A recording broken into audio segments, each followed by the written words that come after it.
Hi friends, இன்றைக்கி நம்ம இலக்கணத்திலிருந்து வேற்றுமை என்ற தலைப்பு பார்க்க போகிறோம். ஆல்ரெடி முதல் வேற்றுமை, இரண்டாம் வேற்றுமை, மூன்றாம் வேற்றுமை இது எல்லாமே முன்னாடி வீடியோவில் போட்டிருக்கேன் ஃப்ரெண்ட்ஸ். அதை பார்த்துட்டு நெக்ஸ்ட் இந்த வீடியோ பாருங்கள், அப்போ தான் உங்களுக்கு புரியும். நான்காம் வேற்றுமை.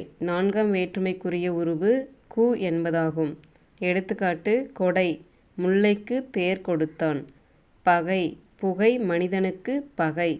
நட்பு, கபிலருக்கு நண்பன் பரணர். தகுதி, கவிதைக்கு அழகு கற்பனை. அதுவாதல், தயிருக்கு பால் வாங்கினான்.